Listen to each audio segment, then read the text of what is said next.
that a current NBA player and a current NBA head coach had been arrested as part of the FBI's investigation into illegal sports betting and rigged poker games.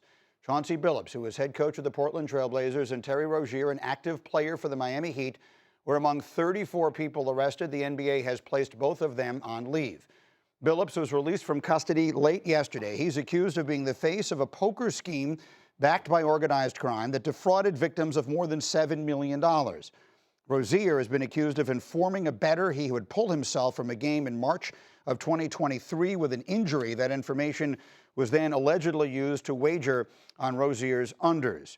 This obviously received enormous attention everywhere yesterday. The NBA released this statement: "We are in the process of reviewing the federal indictments announced today. Terry Rozier and Chauncey Billups are placed on immediate leave from their teams. We will continue to cooperate with the relevant authorities. We take these allegations with the utmost seriousness, and the integrity of our game remains our top priority." We have complete coverage. Tim Bontemps was at the FBI press conference yesterday, and Brian Windhorst, of course, our NBA insider extraordinaire, working the phones all day and talking to everyone. Windy, I will start with you. We've just gone through the facts as we know them. I think most people spent much of the day yesterday reading everything they could and finding out about it. What are the most important things fans should know and be thinking about as they wake up this morning? Yes, obviously, when you hear the words rigged poker games, mafia, and X-ray glasses and things, that it's incredible, jaw-dropping. But I think what NBA fans have to realize is that there's two cases here. There's the poker case and there's the NBA case, and they're separate. They are separate. They are linked by a few individuals who are charged in both, but the poker thing is fascinating. Will probably be made into a movie someday. The NBA thing is something that is completely different. There are two charges being leveled in people with the NBA. One is the leaking of inside information about which players may be able to play in games. That is what Chauncey Billups is accused of, that the NBA is concerned about. The NBA is obviously worried about Chauncey being involved in illegal poker games and potentially other people being involved in that. But what the NBA is dealing with is the fact that Chauncey is accused by the feds of telling bettors that certain players were not going to play in a game before it was public information. In fact, a number of people were accused of that. In the case of Terry Rozier, he is accused of something that the NBA has already investigated. This was not breaking news to the league. They knew that Rozier had been investigated 2 years ago for coming out of a game 9 minutes in, and the sports books flagging that day, Greeny, the sports books flagged unusual betting on his unders. What the reaction in the league has been is, number one, shock at Chauncey Billups being involved in this. Chauncey Billups is one of the most respected and liked players in the league, coaches in the league. He is a Hall of Famer. And then the question is, what happened with the NBA's investigation into Terry Rozier? Why did the NBA do an investigation into Terry Rozier and then allow him to keep playing when the feds obviously have indicted him? And I talked to the league office about this at length, and the answer, unfortunately, is not very complicated. The NBA office is not the federal government. They did an investigation, but they do not have the power to wiretap. They do not have the power to get all the phone records. They do not have the power to get witnesses to roll over on one another. They just were not able to corroborate the charges. And I've seen things go around about conspiracy theory, about how Rozier was held out of games because the NBA was doing stuff.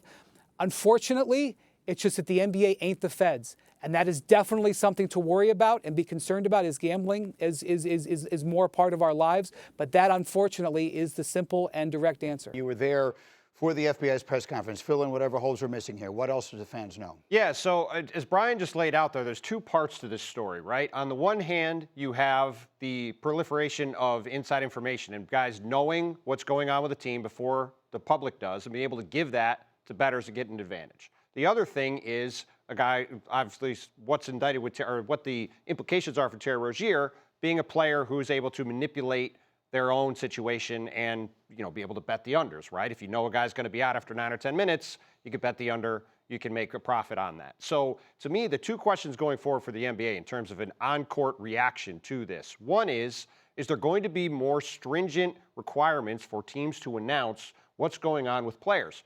I was at Madison Square Garden on Wednesday night for Cavs-Knicks. This is not an implication of anything, obviously, but Karl-Anthony Towns, one of the best players on the Knicks, his status is changing throughout the day. He goes from questionable to doubtful to questionable up until half an hour before the game. Nobody has any idea if he's going to play.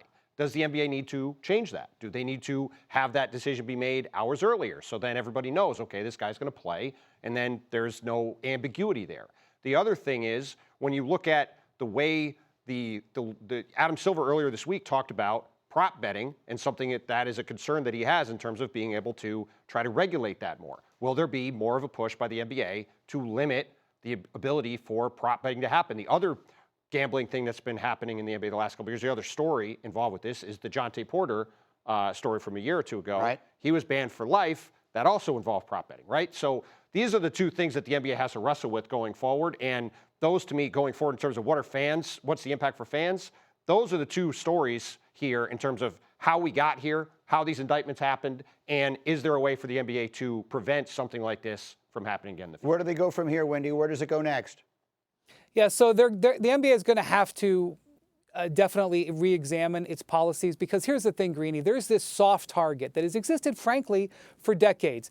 A team decides a player is going to be available or not. And oftentimes that happens in the morning at shoot-around. Today, there's like 10 or 12 NBA games. There'll be 10 or 12 or 24 teams having shoot-around. They're going to decide on players' availability in many cases today. But then they don't necessarily update the injury report. They're supposed to, and the NBA knows about this soft target. And as sports gambling has become, more proliferated, they have changed their reporting rules and forced teams into reporting more accurately and more quickly. And they find teams that haven't. But teams still, because of strategy reasons, don't want their opposition to know. So they'll say game time decision. And sometimes, Greeny, it is a game time decision. Sometimes a star player goes out there an hour and a half before the game and warms up and says, okay, my calf can go, my wrist can go. But sometimes everybody knows in the morning the player's not playing, and they say game time decision because they don't want the other team to know. That has been true for decades. And for decades, a select group of people would have this inside information. Whether they did something or not, I don't know. But now, where you can bet on your phone in almost every state, or you can tell people very easily what this has become more of a problem. So that's what's here. It's not just Chauncey Billups. Former NBA player and coach Damon Jones was accused of the exact same thing. In that case, it was about the availability of LeBron James for a couple of games. There's even an unnamed Orlando Magic player that was accused of doing the same thing. The bulk of this indictment is not about unders betting. And in fact, the unders accusations have already been known by the league and even in some cases been adjudicated. Chauncey Porter pled guilty to the stuff in this indictment over a year ago. The thing that's in this indictment that is way more important to the NBA than some poker mystery that'll be great on a movie of the week is that there's this gap in their public knowledge of injuries. That is really the thing that the NBA has to grapple with. It is not something that is going to shake the league to its core. It is something that they've known about for a long time. They've adjusted, and they're going to have to tighten more. Just to clean up one thing Brian said really quick, you said there was an unnamed Orlando Magic player that was handing out information. There was a conspirator who reached out to somebody they knew on the Magic and asked if people were going to play, just to make sure we have. Yeah, look, I mean, it's complicated and a lot of the wording is very specific, but I think that the general thrust of it here is pretty clear. It's outstanding work by both of you. Wendy, we'll check in with you as the day continues. Again, as there are further twists and turns in this story, we will follow it for you here.